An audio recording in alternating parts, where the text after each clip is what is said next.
Well, the other day, we got some teases on Frank Castle's new look in Daredevil Born Again, but it appears a lot to be going on behind the scenes for the Punisher, with lots of new details about his role in the series and possible plans for his own spin-off.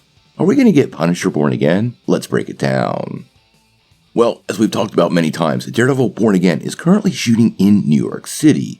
And there are multiple rumor reports that Jon Bernthal is already back on set filming scenes as the Punisher. Now, as many of you remember, he stormed onto the scene in Daredevil Season 2, and the character himself would go on to appear in 2 seasons of his own spin-off. Now, the simple fact that Marvel Studios has big plans for Frank Castle has been met with a ton of fan excitement. And now we have a new report from one of the Hollywood scoopers that seems to indicate there's some big plans and common politics that are going to be associated with the show. Now, as we always say, if it doesn't come from Kevin Feige or Marvel Studios, we want to take it with a grain of salt. That's the only way anything is official, and we want to make sure you have the right perspective here.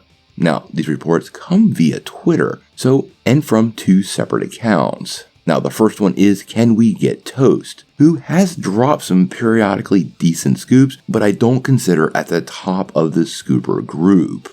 Now, he is suggesting that this series will face head-on some of the controversy surrounding the Punisher's logo. According to this report, apparently Frank Castle is not a fan of cops misusing his logo, and actually takes matters into his own hands when he encounters some racist cops using it, even saying, "You and I are not the same." Now, if you're a fan of the Punisher in the comics, you know this has happened, and the Punisher symbol and his ideology really are not compatible with people who are sworn to the law. I have to say, I love that Marvel is doing this. I hate seeing his logo abused in almost any way, and many people who post it in these alternate ways really don't even know what the Punisher really is all about.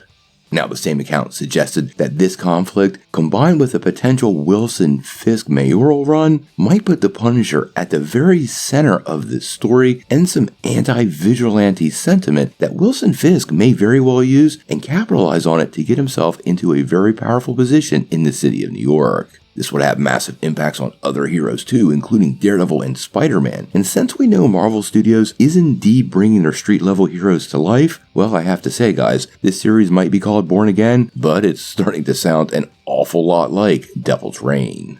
Now, the other report about the Punisher comes from My Time to Shine Hello. And honestly, this is one of those accounts that has hit a whole series of home runs, and I tend to pay close attention to. Again, not Marvel Studios, but just a good record. Now, according to this account, not just Daredevil, but the Punisher also will indeed be getting a new show on Disney+. Now, how violent they make this show, well, I don't know yet, but we do know Disney has adjusted its platform and even added all the original Netflix shows uncut, meaning they seem comfortable with the level of violence that this character really needs to manifest himself. You can't do the Punisher halfway. His brutal tactics and nature are key to the character, and if this is what they're doing, and they're going to stay true to the character, remember Bernthal said he wouldn't play him again if they weren't, well, this should be universally good news for Punisher fans. Now, clearly the Punisher has a big part in the future of the MCU. How big, we don't know, and exactly his impact on Daredevil Born Again, well, we're going to have to wait and see.